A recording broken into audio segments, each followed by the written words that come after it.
All right, got a special one for you guys. Our most watched videos are on the subject of Bona Red Out.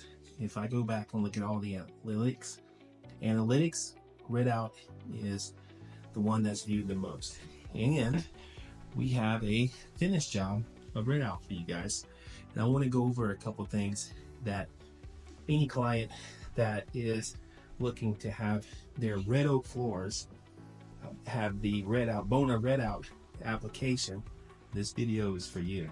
Now, in this job, customer has a 3¼ inch red oak #1 grade. And this #1 grade, of course, has a few of the mineral streaks, some little pinhole knots, very, semi-rustic wood, but not too rustic. Now, this floor has two parts. It has a new insulation and it has an existing. So I'm going to show you the differences. Now, this area in the foyer is existing. This room here, this dining room, this is existing. Over here in the back of the home, this is an existing red oak, probably installed 30 years ago, I'm guessing. And you can see how the Red Out works with this aged material. There also is a coat of natural seal over this, and then 2 coats of HD Traffic. And then over here, we've got the new insulations. The room is a little dark, there's no light in here, but you can see that this one looks slightly different than the existing. And over here, we've got the new also. Now, the differences between and what you should expect if you're installing Bona Red Out next to an existing red oak floor. There's 2 things that happens.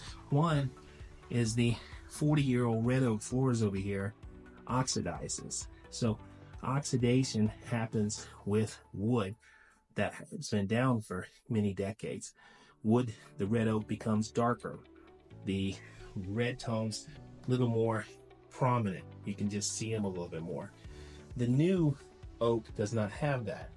So there's no oxidation that's occurred on these floors. So they do look lighter. So new oak with Red Out is lighter and whiter in color.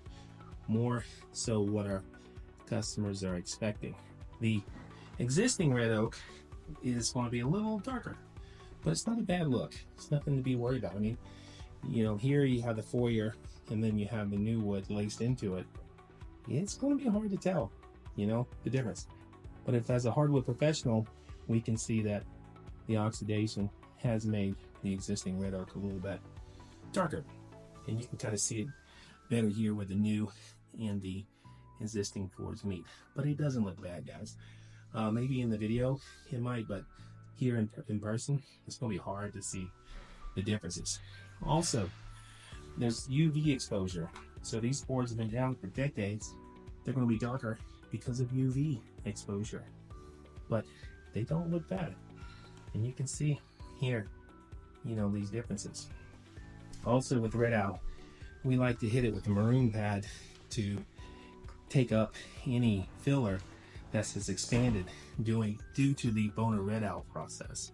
So Red Out can sometimes it always water pops the floors, but we hit it with the maroon pad after we do the Red Out because we want to get the filler that's used on all red oak floors a little better. Let me see if I can find one that kind of shows you what happens. Here you go. So some of the filler actually expands, but when you hit it with the Red Out or with the maroon pad, it won't show as bad in the final product. But here you go. Here's the finished Red Out product, the good and the bad. But to be honest with you, it's 99.9% good. This is the beautiful floor the customer wanted to have their house light and bright, and this will do it for them without having to spend the extra money for white oak. All right, here's another finished product for you guys.